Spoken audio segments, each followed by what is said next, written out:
Bienvenidos y bienvenidas a una nueva edición del videopodcast de iSanidad, que en esta ocasión realizamos gracias al apoyo de My Life Diabetes Care. Soy Nieves Sebastián Mongares.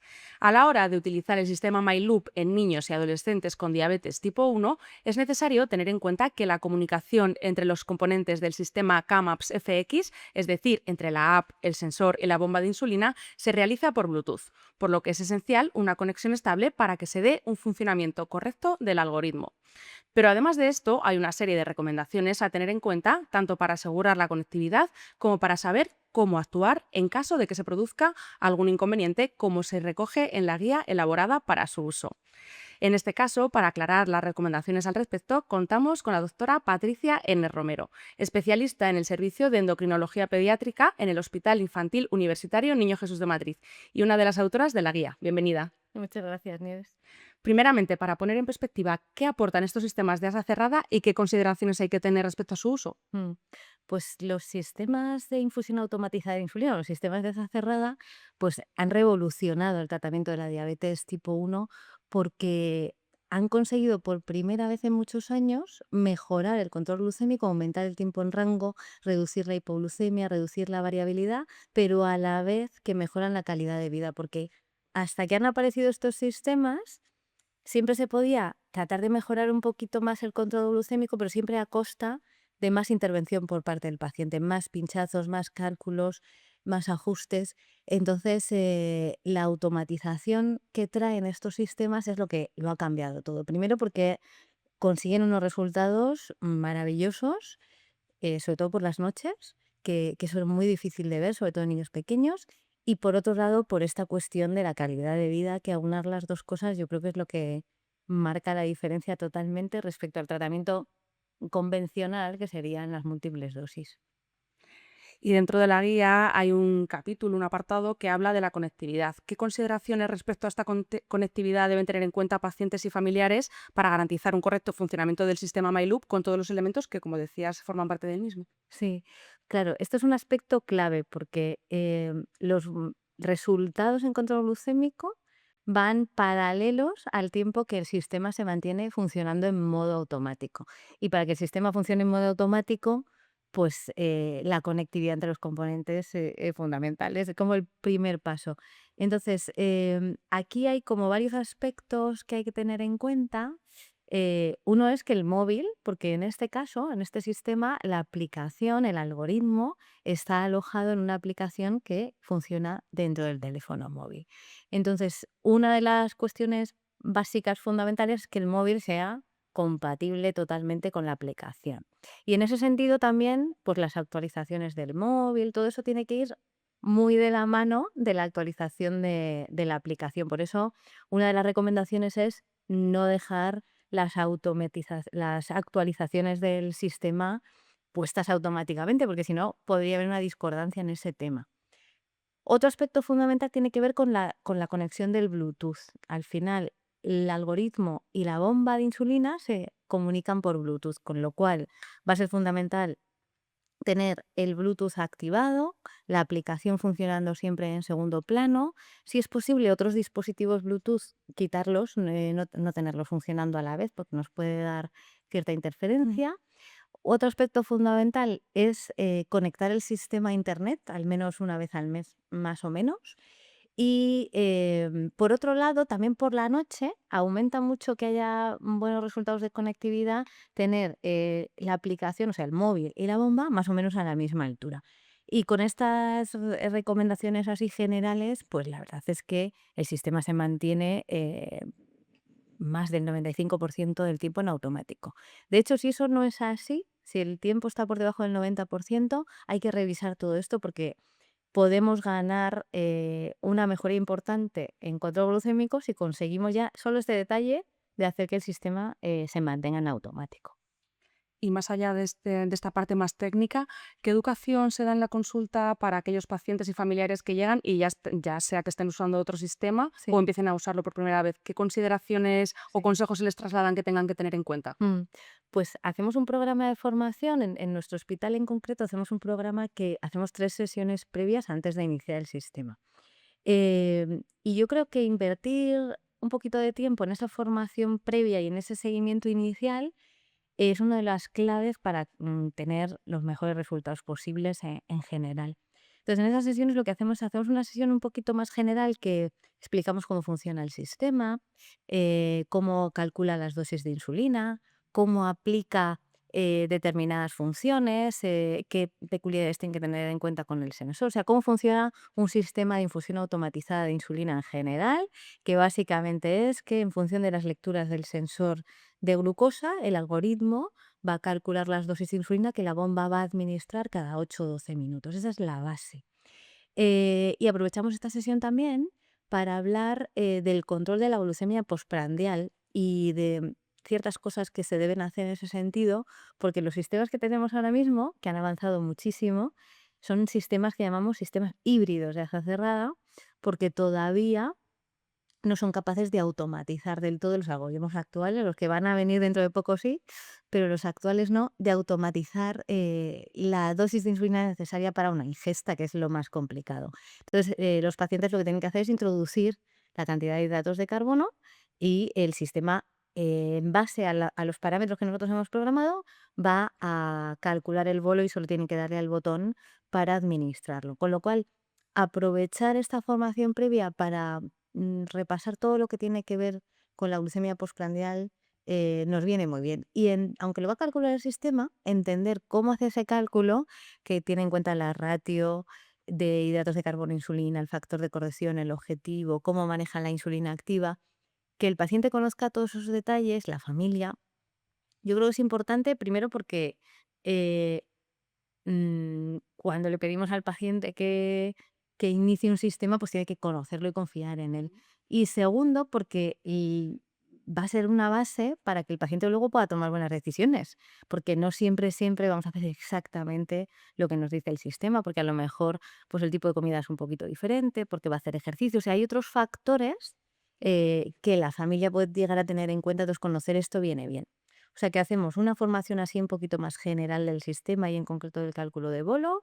Una segunda sesión que hacemos que es más técnica, que ya es más divertida para las familias porque ya es poner en marcha todo el nuevo sensor, la aplicación del móvil.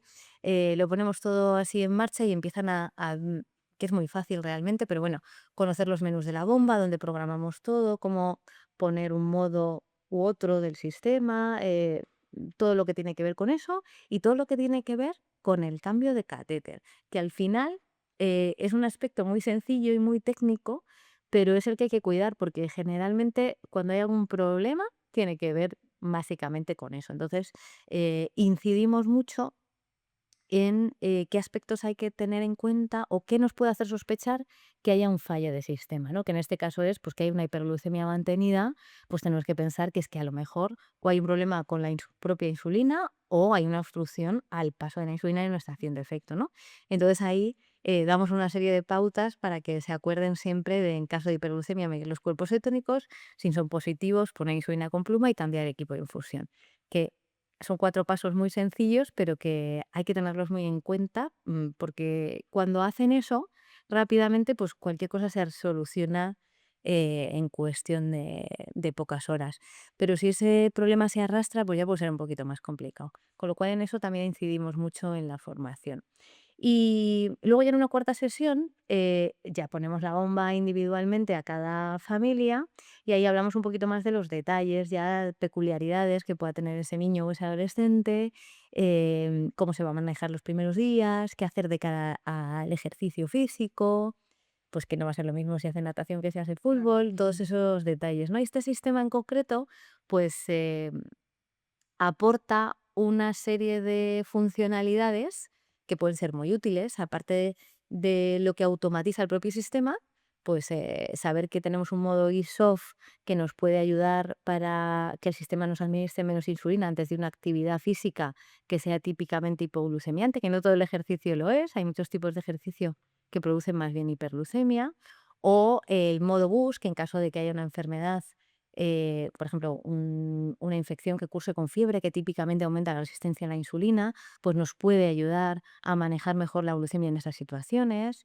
Y una serie de funciones de agregar comida que también nos pueden ayudar mucho. Pero bueno, intentamos respetar un poco las primeras semanas, intentar ser lo menos intervencionista posible, porque el sistema, una de las peculiaridades que tiene este sistema en concreto es que tiene la capacidad de aprender. O sea, que el algoritmo no va a responder siempre igual, sino se va a ir adaptando y toda la información de la glucosa y de la insulina que va sucediendo a lo largo de los días le sirve para adaptar su respuesta. Con lo cual intentamos que los primeros días y semanas intervenir lo menos posible.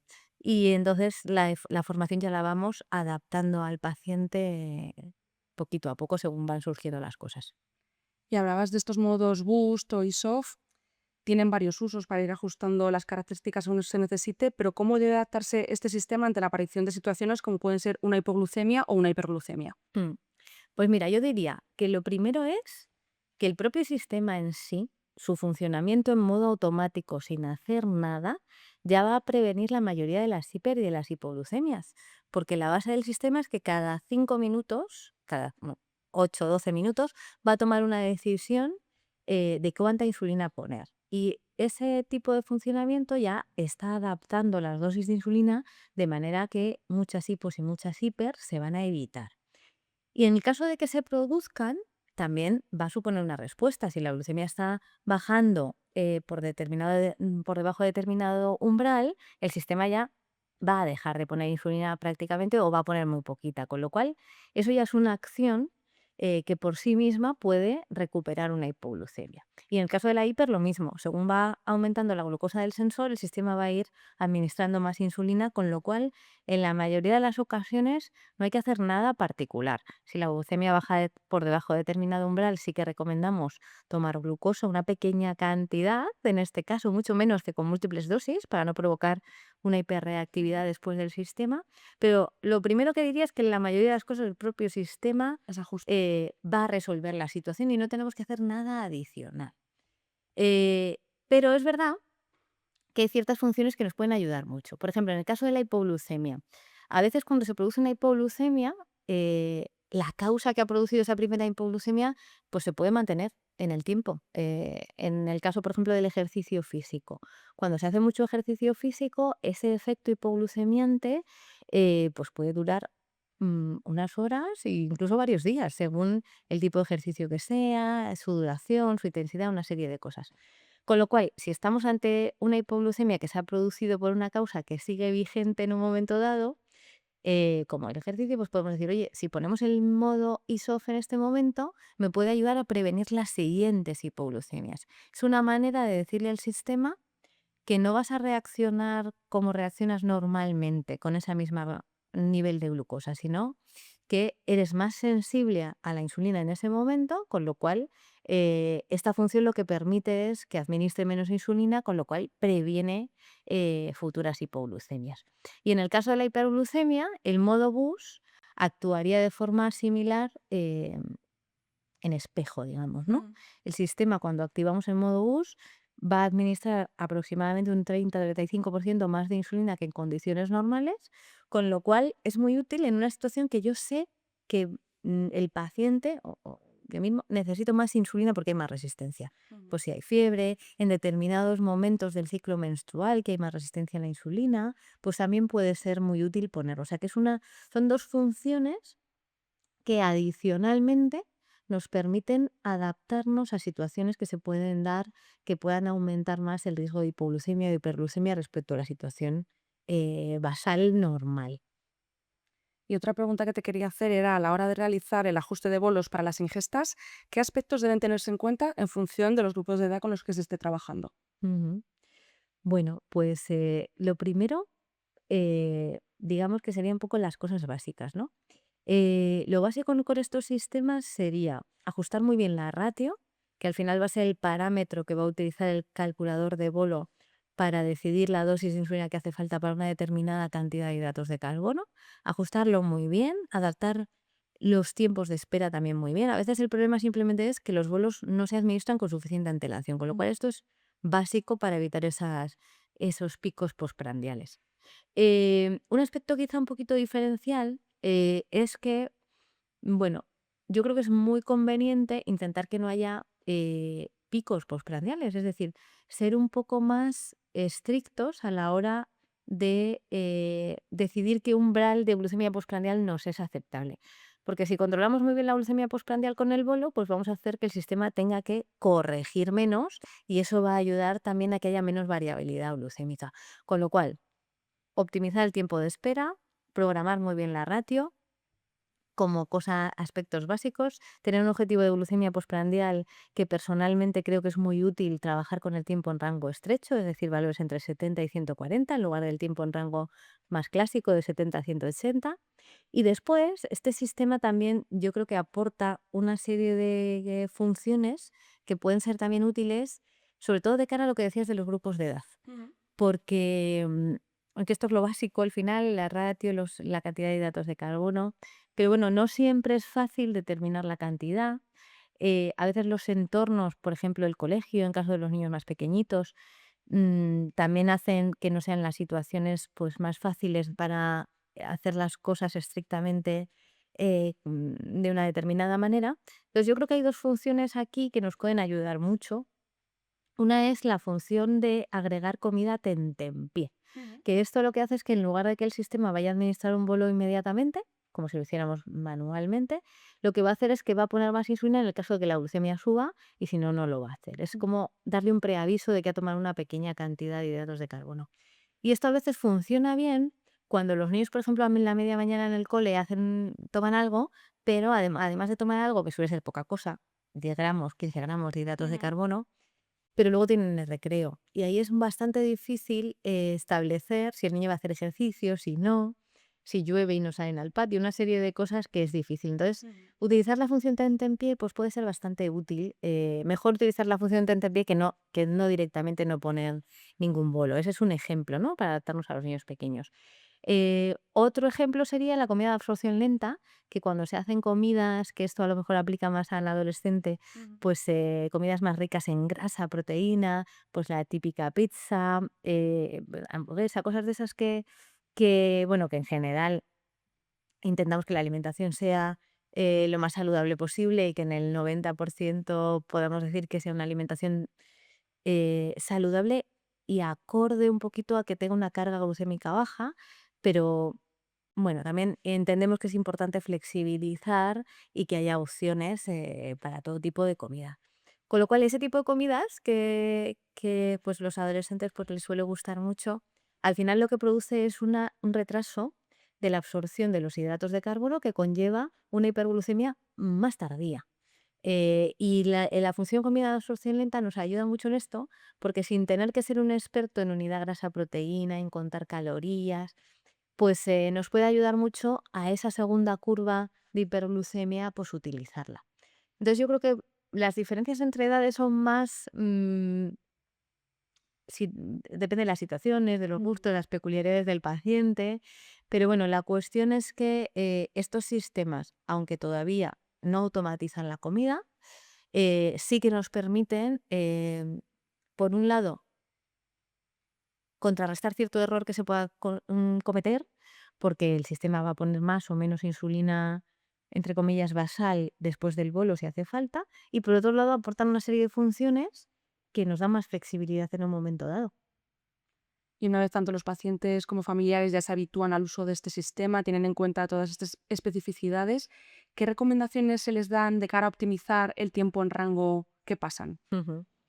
Bueno, pues para optimizar el tiempo en rango, una cuestión importante, ya le hemos comentado, que es la glucemia después de comer, que eso es fundamental.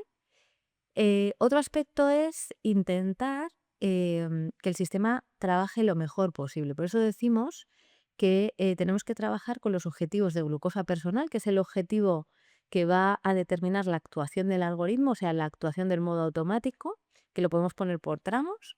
Y una de las claves es utilizar el objetivo más bajo posible según las circunstancias, ¿no? Entonces, típicamente empezamos con objetivos un poquito más conservadores en esa curva de aprendizaje del sistema, buscando que haya menos variabilidad y después progresivamente vamos bajando el objetivo de glucosa personal para que el sistema funcione un poquito mejor, empiece a poner insulina con glucemias más normales sin tener que llegar a hiperglucemias para empezar a corregir e intentar así sacarle el máximo partido y optimizar no solo el tiempo en rango, sino también el tiempo en rango estrecho.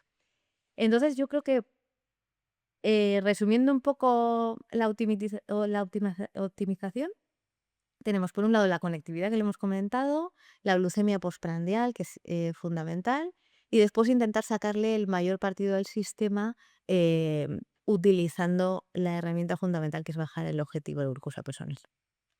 Y ya para terminar, Patricia, quería detenerme en un punto que has comentado antes, que era el de no sobreactuar con el sistema. Supongo que quizá Ujú. los padres o incluso los adolescentes pueden tener un poco esa costumbre de intentar controlarlo todo. ¿Qué Mm. mensajes transmitís en consulta para tranquilizarles y decirles que esa sobreactuación no es necesaria? Claro, eso es un tema muy, muy importante, porque a veces el paciente o la familia ante una hipoglucemia pues resulta que está haciendo 2, 3 acciones a la vez para resolver el mismo problema, ¿no? Entonces, decíamos que el sistema ya está haciendo una acción que es reducir o suspender la administración de insulina en un momento dado. Eso ya por sí mismo podría resolver gran parte de las hipoglucemias, sobre todo las hipoglucemias nivel 1. Por otro lado, a veces el paciente toma glucosa, pero es que además utiliza el modo ISOF. Entonces, todas estas cosas a la vez, en realidad es una sobreactuación. Entonces, que un sistema tenga posibilidades, yo creo que es una cosa muy positiva para adaptarnos a circunstancias que se pueden dar. Pero, en principio, lo que recomendamos es no utilizar, no duplicar acciones, elegir la estrategia que mejor pueda funcionar en función de las características de esa hipoglucemia, por ejemplo. Por ejemplo, en el caso de la hipoglucemia sí que es verdad que solemos recomendar más tomar la glucosa en algunos, casos muy concretos, ¿no? Si tenemos mucha insulina activa de un vuelo previo, ahí no vamos a dejar simplemente que el sistema actúe, sino vamos a tomar glucosa o se acaba de hacer ejercicio, por ejemplo. Pero bueno, en otras circunstancias, pues se puede decidir si hacer una cosa u otra y dejar más el ISOF para prevenir una segunda o tercera eventual hipoglucemia que se pueda producir. Y en el caso de la hiperglucemia, pues tenemos lo mismo, básicamente. El sistema ya está poniendo más insulina, pues aunque el sistema me permite en un momento dado poner un bono manual, pues la mayoría de las veces no va a ser necesario. Y aunque el sistema me permite poner el modo bus para que sea más intenso, la mayoría de las veces no va a ser necesario, ¿no? Entonces, por eso insistimos mucho en las primeras semanas no utilizar el ISOF y el bus, eh, tomar glucosa en una cantidad muy medida en determinadas circunstancias y el resto del tiempo dejar actuar al sistema.